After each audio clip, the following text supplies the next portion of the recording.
Welcome back to my film and TV channel. You're all staying safe and well, and I'm in the company of the TV Times again. So we're having a look at what's on between the 8th and the 14th of March 2025. So of course, let me know anything you're looking forward to watching or anything you've watched lately. It doesn't have to be this week. It's always just nice to chat film and TV, isn't it? So we're going to start. We'll start at the beginning, shall we? We'll start Saturday the 8th of March on Prime. We've got a movie premiere. Picture this. This is a rom-com. It's about a struggling photographer, Pia, played by Simone Ashley, receives a prediction. Yes, true love and career success awaits her in the next 5 dates she goes on. Well, she might just go on one and be happy. Who knows? With her sister's wedding looming and family playing matchmaker, her ex-hero fiend Tiffin reappears, throwing both her love and professional life into chaos. Now, I don't know if that's his name, Hero. I don't know. It just says Hero finds Tiffin in brackets. I have no idea. You'll know. I've not checked up on that. I should usually. But there you go. So a new movie premiere on Prime. Channel 4, 9 p.m, 1 of 5, a fact-based drama called Candy, a death in Texas. Jessica Biel stars in this. This was previously on Hulu and Disney Plus, and it's set in Texas in 1980 and based on the true story of killer Candy Montgomery and her victim Betty Gore. Jessica Biel plays Montgomery, who seemingly had it all: a loving husband with a good job, a daughter, a son, a nice house in the brand new suburbs. So why did she kill her friend from church with an axe? Who knows? We'll find out. Channel 5, 9:15 p.m, Harry and Meghan's American Nightmare. Oh, what a shame. I'm sure they're still making money out of being disliked. A one-off look at how the mood in America has changed towards our lovely cute couple. I'm sure they are. Sunday the 9th of March, 8 p.m, BBC One, 1 of 6. This is also on iPlayer, all episodes. The looking as ever beautiful Michelle Keegan returns in another series of 10 Pound Poms, where a group of Brits have left post-war Britain in 1956, lucky buggers, to embark on an adventure. The Roberts family try to make the best of the situation, but life at the shelter tests them. But they're not the only ones avoiding the truth. Yes, so the continuing tale of Michelle Keegan's problems in that character. Yes, I did like Series 1, so I won't be doing a review on Series 2, but certainly recommend it based on Series 1 anyway. ITV3, 9 p.m, and the full series will be on ITVX. Belgravia, the next chapter. I didn't even see the other ones. Originally on MGM Plus, this, so I might miss this one. Serves as a sequel, of course, to Julian Fellowes' limited series Belgravia back in 2020. This is set 3 decades later in 1871 as scandals continue to plague the family. Of course, it stars Benjamin Wainwright and Harriet Slater. So if you like a little bit of period drama, there's a little fix for you if you've not already seen it. Monday the 10th of March, a new comedy. Well, we'll see anyway. On Channel 4, this is called The Pharmacy. Yes, penned by pharmacist turned comic Ola Labib, if you know him. The action and comedy takes place at Pye's Pharmacy. Let's hope it's a prescription to laugh, that one. For you green-fingered lot, of course, Alan Titchmarsh is back. Gardening Club, ITV1, 2 p.m. So you can check out the latest horticultural trends. Keeping the grass cut is enough for me. Is there just one for letting it grow, perhaps? That'll be a trend I could sort of jump on board with. How about returning quiz? Well, The Finish Line is back on BBC 2, 4:30 p.m. and Series 3 hosted by, I assume they hosted 1 and 2 as well, Sarah Green and Roman Kemp. 5,000 up for grabs. Well, it's better than now, isn't it? Michael Portillo's back on the tracks. He's on the old railways in an 8th series of the Great Continental Railways journey. 1 of 20 episodes. Yes, he's out on those tracks a lot, isn't he? He wears some interesting clothes as well, doesn't he? Not my style. What do you think? Let me know. 6:30 p.m. on BBC 2, this, and his first stop is Croatia. 8 p.m. BBC 2, is it Checkmate? This is 1 of 8.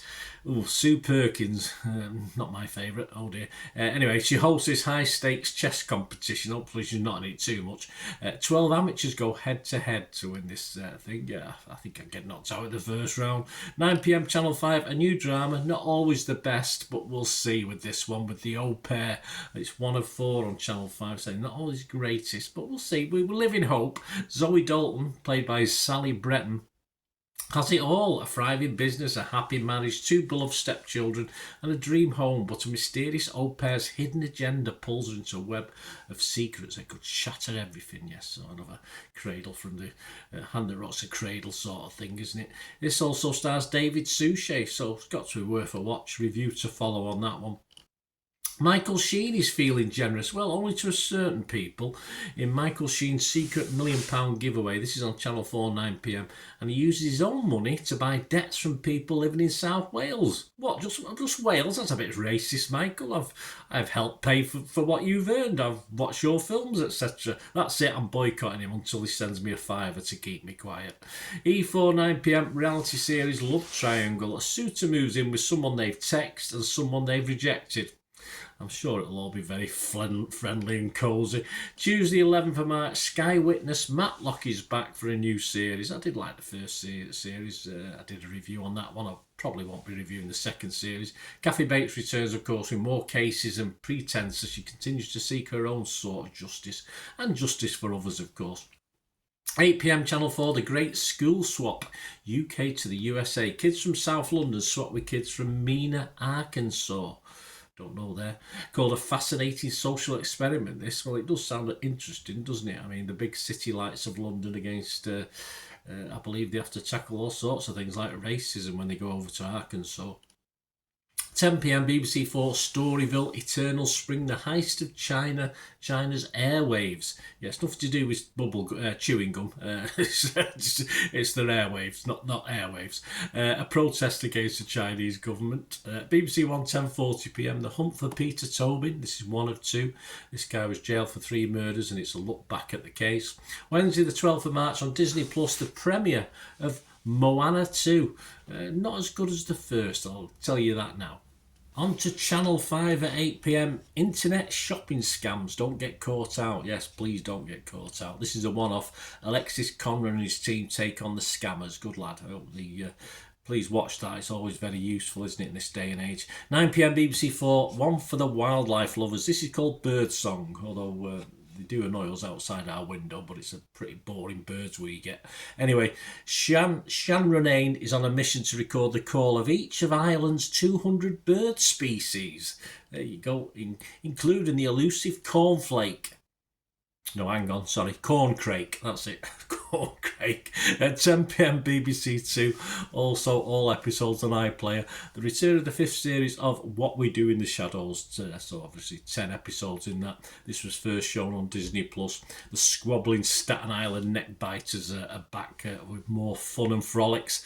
Thursday the 13th of March, Netflix, a new miniseries, Adolescence, this is called. 4 episodes, Ashley Walters and Owen Cooper star in this.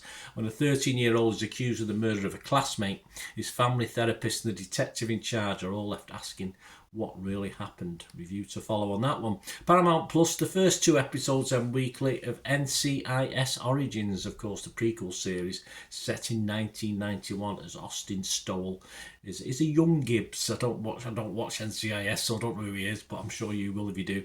A young Gibbs starting out.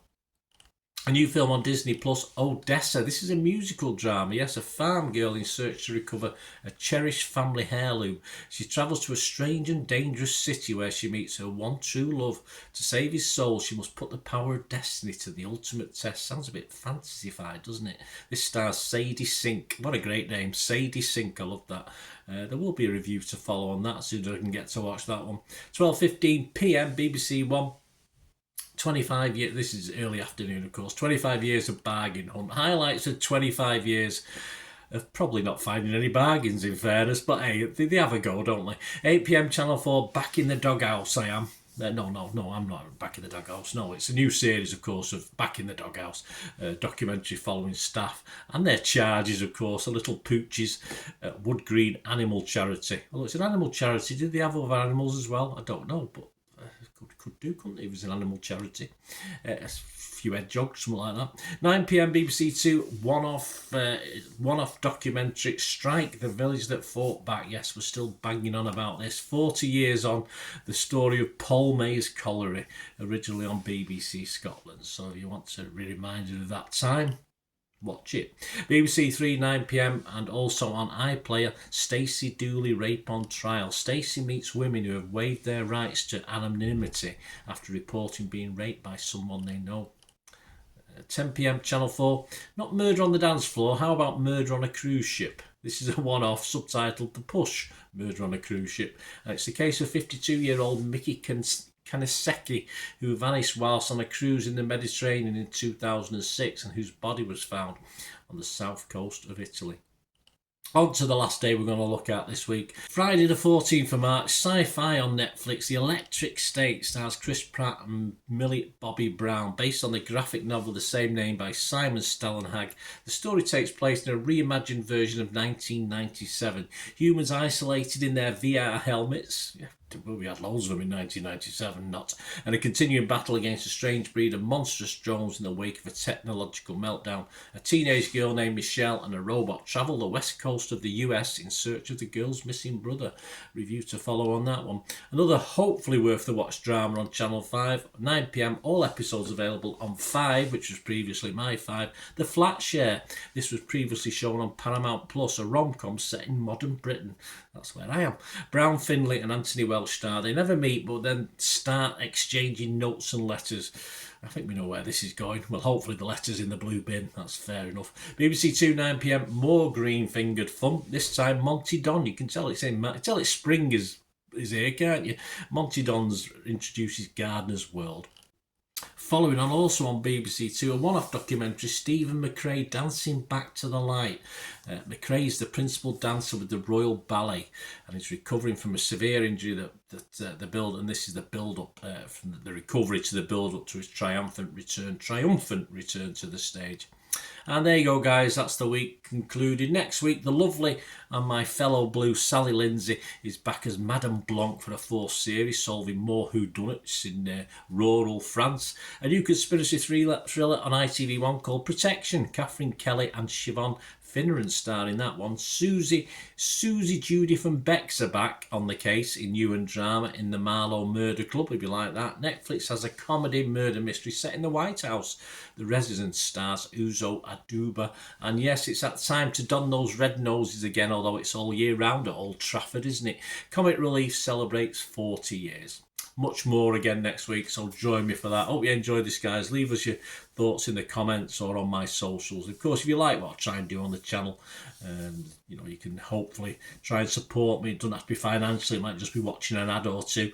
And if you want details of my socials and how you can do that, please just stay watching and listening. Ways to help me out, guys, if you watch the ads, if the ads on this YouTube ads, that helps in a very little way, but it all helps. It all, watch the pennies and pounds look after themselves, they say, don't they? Or the pennies or the 10p's look after themselves. But if you watch the ads or follow the links on the ads as well, that's always a nice way to support the channel. If you sort of hang on for it. I've done that. I watched other people's and followed the ads, just something I fancied, which does happen from time to time. Of course, you can support me by pushing that subscribe button as mentioned earlier, and that's of course pressing the button so you know when these vlogs are coming out. And of course I'm always interested in your opinions, and of course if you can give us a like, that'd be wonderful as well. So thanks for watching, guys. Hopefully I'll join you very, very soon with something else. Until we meet again, I'll never ask one thing, don't I? Please stay safe, everyone. Bye for now.